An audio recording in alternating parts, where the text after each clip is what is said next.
Addiction friends, it's me, Margaret. Yesterday I did a cast-off crib video and I was really behind, but I'm also extra behind on my yarn addiction videos. But I talked about these variegated yarn hats that I did called Better Late Than Never beanies.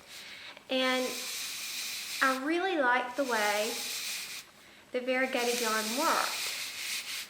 This was the Banana Berry Red Heart and the Spring Green.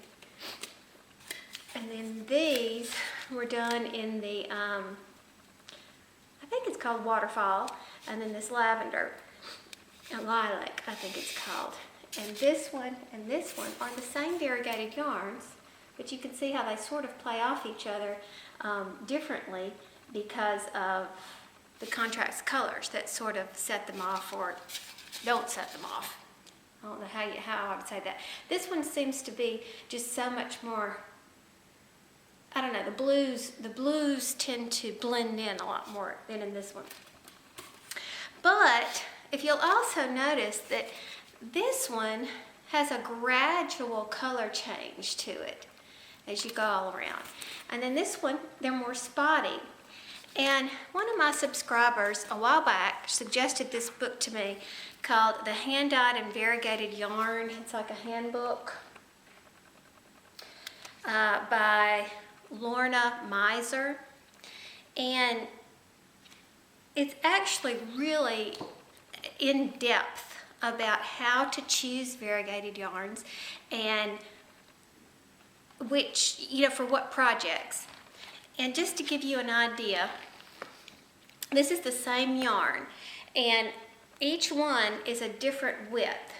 And you can see how the repeat is different. Can you see that? Depending upon how many stitches you use. So it gives you a different look. So clearly, the repeat is longer on this one than it is on this one. And so if you knew that in advance, which is sometimes kind of difficult when you're in the store and it's all wound up together, you can't really tell. But if you know that in advance, you can kind of foresee or kind of guess how it will do on that project. So if you can get it home and spread it out and see how long the repeats are, before you begin your project, that also might give you a little heads up on how it's going to turn out. Sometimes I just want to be surprised, and I was pleasantly surprised in the way these came out. So thank you to my subscriber, Chez395, and I haven't seen you in a while, so you need to pop back on, but you were very helpful in that situation. I want to say thank you. So another thing I wanted to show you is that a friend of mine went home for Christmas, and unfortunately she lost her mom 2 years ago, and the family just hasn't been eager to attack the basement, which is full of lots of the memories and things like that. But they did finally this year, and she texts me and says, "Found some yarn, do you want it?" And I'm like, duh. So she gave me this great big old bag full of mysterious yarn. It looks like all of them have been opened and used, but they're all acrylics from what I can understand. Lots of different colors. And I'm really excited to just have it. It's almost like a little treasure chest to do that. So she brought me that. And then there's also these bits and pieces. I mean, there's all kinds of bits and pieces and ribbons and whatnot. And those little bitty bits of yarn will make wonderful stuffings for if I have to do another horse hat or something like that.